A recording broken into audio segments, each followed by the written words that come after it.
Welcome to On the Record, Updates and Echoes, a podcast by the Pocahontas Record-Democrat. I'm Erin Summers. We're sponsored this month by Beam Real Estate. The Pocahontas City Council dove deep into budgeting talks at a workshop last week. They didn't make any formal decisions, but they did talk about wage structures and equipment needs, including some for the police and fire department. You can read more about that conversation in this week's Record-Democrat. Pocahontas County folks who live on gravel roads won't get the small subsidy to help with the cost of dust mitigation treatments this year. The Pocahontas County Board of Supervisors decided last week to end the program. You can see why in this week's papers. You know, Saturday's weather was pretty terrible, but kids still showed up in their winter coats and even boots to chase down Easter eggs. Volunteers across the county filled the eggs and set up areas for kids to find them. We have photos from Pocahontas, Lorenz, and Newell in this week's papers. Pick up each paper to see those pictures. And thank you to all the volunteers who make those events happen. I don't normally talk about my weekly column on the podcast, but I'm going to this week. Every week, a few subscribers will call to let us know their newspaper never arrived. In my column, I talk about the process we go through to help them track the newspaper down or to get them a replacement copy. You can read that in all three of our papers, and if you keep an eye on our social media, you should see a video this week that shows how we make the paper from start to finish. I really thought the coolest part was the video of the presses running. Eric, Sandy, and I took a field trip a few weeks ago to Armstrong to watch them print the paper. I had not been in a press room in years, and it was so cool to watch the newsprint racing through the giant printing press. I love the smell of ink in there, too. It takes me back to my first newspaper job when I was in college in an old building with just a few walls between the newsroom and the press. If you spend enough time in a building like that, you become nose blind to the smell of the ink and all the chemicals they use on the press.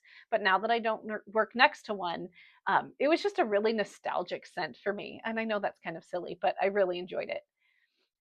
In the BV County Journal this week, we have a story about Newell-Fonda's art students who had a great showing at the Twin Lakes Conference Art Show. We've got photos of the winning pieces as well as interviews with most of the winning artists. Their work is incredible, and I'm always blown away by what high school students can create. In sports, the Newell-Fonda boys took second place in one event at the Chelsea-Henkenius Early Bird Track Meet in Lake City on March 30th. Brock White, Gus Lockram, Chance Johnson, and Jack Olson earned silver in the 4x8 relay in 9 minutes and 55.45 seconds. For the girls, senior Moraine Bravick earned first place in the 3,000-meter run and anchored the 4x400 relay to first place to lead the Newell-Fonda girls Mustang track team at South Central Calhoun High School. The 4x4 relay team also included Ellie Sievers, Ava Vi, and Riley Hograve. They were first in 4 minutes 28.45 seconds. Newell-Fonda's 4x800 relay team of Danica Meyer, Hograve, Elliott Hamilton, and Quinn Sievers earned gold as well in 10 minutes 47.02 seconds. The Pocahontas area boys won 3 relay events at the Chelsea-Henkenius Early Bird Track Meet. Carson Wieslander won the long jump as well. The Pack 4x100 relay team of Braden Hudson, Aiden Wirtz, Adam Marsh, and Wieslander won their race. The 4x200 relay team of Hudson, Xander Small, Marsh, and Gabe Halligan won, as did Pack's 4x400 relay team of Halligan, Wirtz, Small, and Wieslander. The track meets that were scheduled for Monday and Tuesday of this week have already been canceled because of the weather. You might be able to catch Newell-Fonda on the track later this week, Thursday in Cherokee, although the forecast looks pretty bad then too. Pack boys are scheduled to compete Friday in Humboldt, while the Pack girls are scheduled to run Thursday at South O'Brien and Friday at South Hardin. Up next, you'll hear the Echoes portion of the podcast. Sandy and I look back at some Easter traditions and discussions from a 1907 newspaper. All right, welcome to the Echoes portion of the podcast. I'm Erin Summers, and with me is Sandy Rutherford. Today, I went back looking I had a couple ideas, and I was sort of halfway to a script. I found some really cool stuff that I will do another time. But then I was driving the other day and said, oh, I know what I need to talk about. It's Easter this weekend. We record on Friday. So it's Easter this weekend. I wonder what Easter stuff I can find in the paper. And this week, I went to the Pocahontas County Sun. Do you know the Sun? Wait, what? Pocahontas County? No. Okay. Yes, this is from the Pocahontas County Sun. That is the precursor to the Lorenz Sun. Okay. So this is from Lorenz, not Pocahontas. Okay. This is from 1907, April 1907, I assume, or March. I actually forgot to look at the exact date. I just know the year was 1907. So this, I think, is like page 2 or 3. It's somewhere inside. There is a very detailed drawing.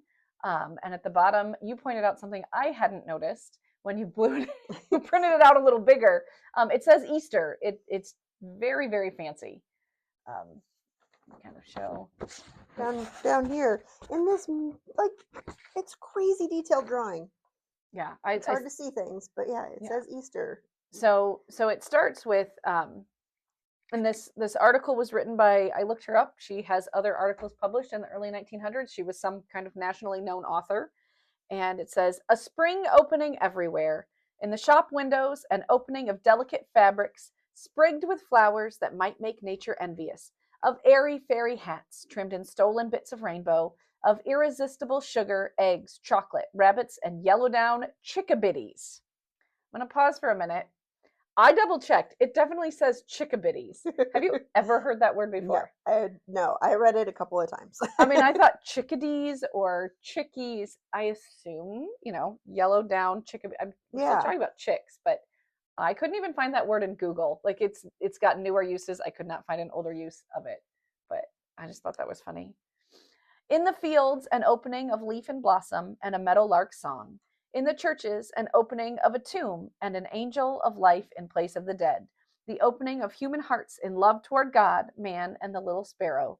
The opening of hands outstretched to the unfortunate and the sinning. It is Eastertide. This is very fancy. Yes, it was a lot of descriptors. And like I said, I read it a couple of times because I was just like, wow, all the words. Right? So many words. All the words to describe just a few things. Yes. And I mean, the thing that as I read it, it's obviously like even 100 and almost 20 years later, we still use the same symbols for Easter in a lot of ways. So I thought that was kind of fun. Yes. The next section I have copied out. I did it on accident. Sometimes when you select it, it just jumps over to the next column. Oh. So I was kind of formatting this next part. And it says, our own earliest recollections of Easter are flashing memories of those first Easter eggs, red, yellow, and glorious royal purple, that rolled out of fairyland into everyday life to mystify our wondering eyes with their strange beauty. And by a happy coincidence, the egg is the oldest of the symbols connected with Easter. In fact, if it were an aspirant for membership in some glass case society of antique superstitions, it could trace its genealogy back to ancient Persia and Egypt. That was quite the sentence. I had to read that one twice to go, okay, they're just saying it's really old and it could be very old symbol. The Persians, looking upon their new year, which comes on the 12th of March, as the renewal of all things, celebrated the festival by exchanging colored eggs. The Egyptians considered an egg a sacred emblem of the renovation of mankind after the deluge. From them, the Jews adopted it as a sign and symbol, it now becoming the triumphant type of their departure from Egypt, and intimately associated with the feast of the Passover, eggs always being on the table with the paschal lamb. The Christians, loving the dear old family traditions, naturally gave the egg a place of honor in the celebration of the paschal lamb.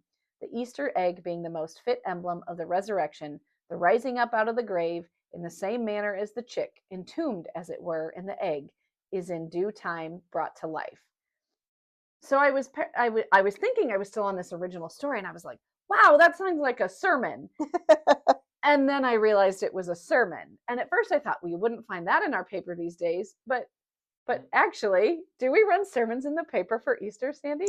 We do. We had a whole section this week with a bunch of different write-ups from the different pastors. We did.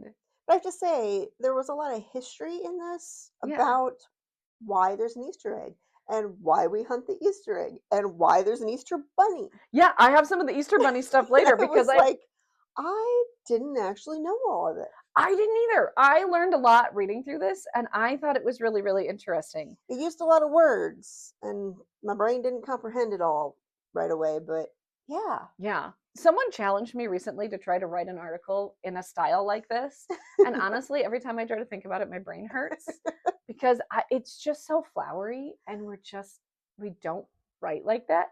I have a friend who won't use one adjective if she can think of four. when she writes. She could probably do this. This is not my style. But it's a very good description. Just so many words.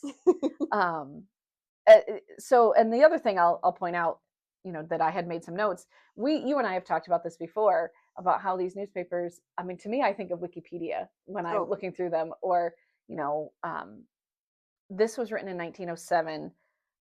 Andrew Carnegie was giving out his grants to small cities to build libraries in 1881. Lorenz didn't get one till 1920. Oh, okay. They had some lending libraries, but literally people picked up the newspaper each week and just learned something new about the world, and in a way that now we just think that everything in your newspaper needs to be something people can't find somewhere else. Right. Because they can find all of this in Wikipedia. Well, that's just it. Like, how did they find this information then? I don't know.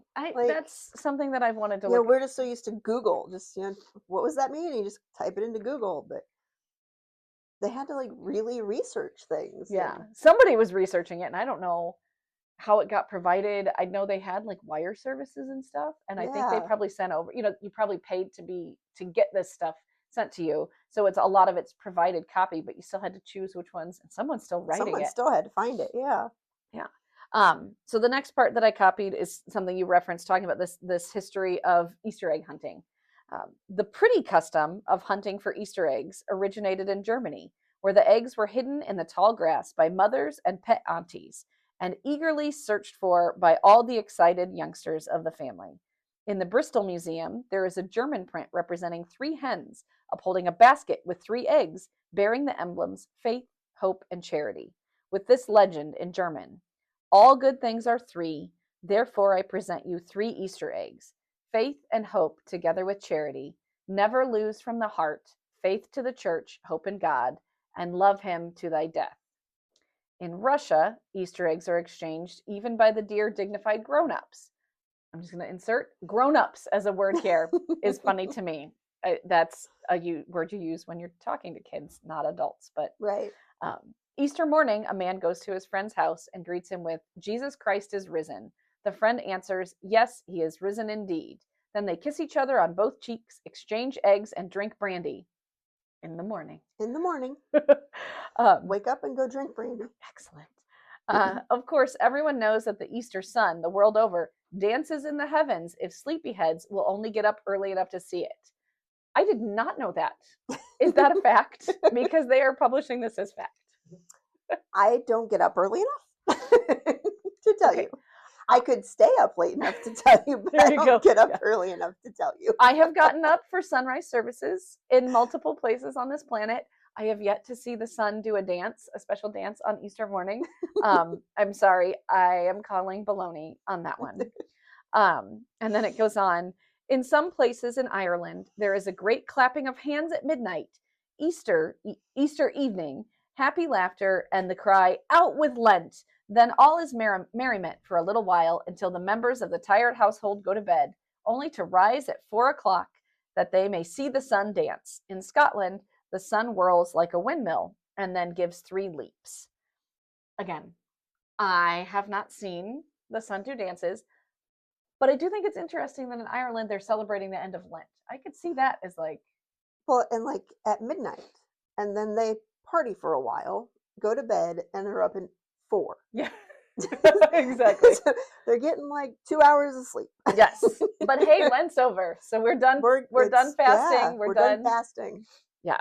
So I thought that was interesting. And then here says, in Germany, the Easter hare rivals St. Nicholas in popularity, for every little Carl and Gretchen knows if a child is good and obedient, a white hare will steal down a moonbeam, no doubt, into the sleeping house on Easter even and lay its beautifully colored eggs in all sorts of odd places. When the myth reached America, the hare was transformed into the better-known rabbit, the change due, perhaps, as a writer naively suggests, to the fact that confectioners are not experts in natural history. So, what? Candy makers don't know the difference between a rabbit and a hare? I mean, why not? I know there's a difference, but yeah. I think it's just size, basically, isn't it? I don't know. So. I don't know. Finally, there were some superstitions that I had never heard of. connected with Easter that it would be wise for the reader to treasure in his mind. So important are they in their bearing upon his health and happiness. If the wind is in the east on Easter morning, draw water and wash in it, to avoid the ill effects of an east wind throughout the year.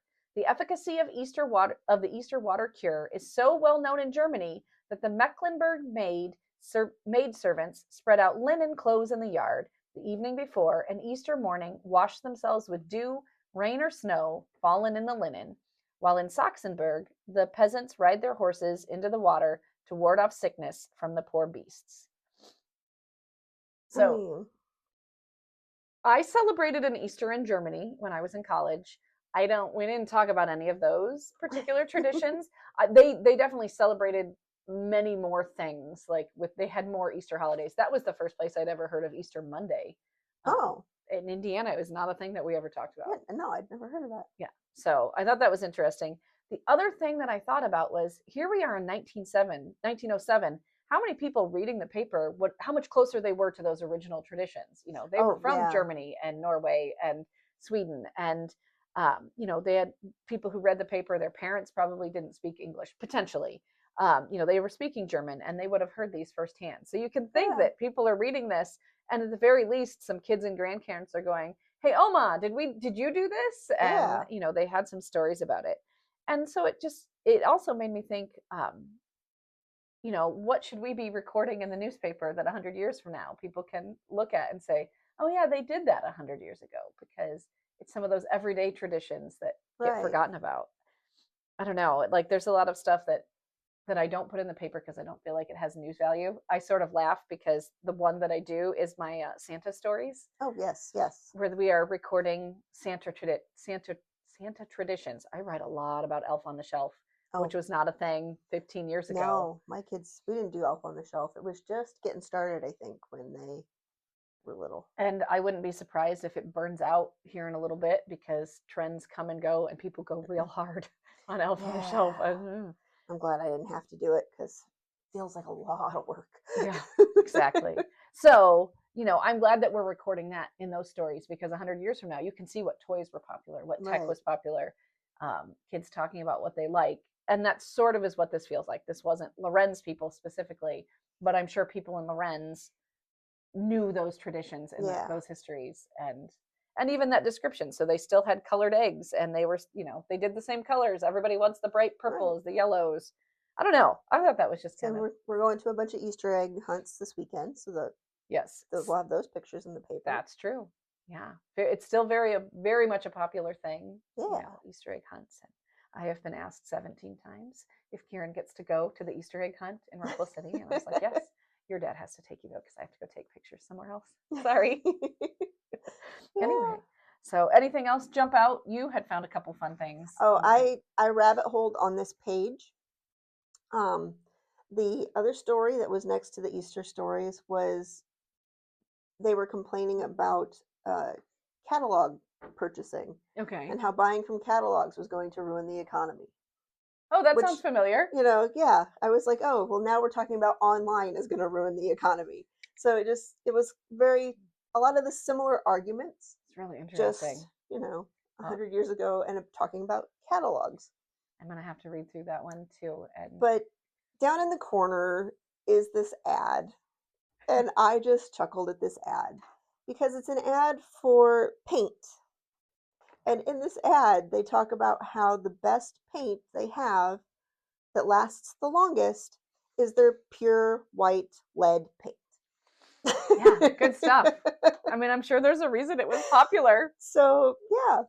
And now we have all of the things to remove the lead paint. So I just had to chuckle about how, and knowing that you've struggled with that at your house. We had that at our house. Don't eat the lead paint.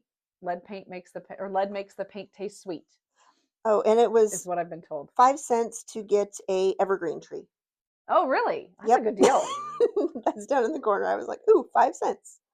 So, yeah. So, or $6 for 100. Wow. I don't know why you need 100 evergreens, but, Well, wind breaks. Really, really big wind breaks. A lot of wind. So, yeah. Yeah, so those are fun ones too. Again, you can pull up any page of any of the papers in our history here, and there is something fascinating, or something that will make you giggle, or something that will make your jaw drop. It just, and you will learn something every time. I don't know. Yeah. I think it's really fun. Oh, the corner one was, they were talking about pink pills for what's rheumatism. Pink Okay. pills that cure rheumatism. It doesn't tell you anything about the pills, just that the one guy took them and then felt better. And they're pink. And you should buy them, and they're pink. And they're pink. Well, on that recommendation, I'm going to go look those up. Thank you again for listening. Thank you to Beam Real Estate, who is sponsoring us this month, and we will talk with you again next week.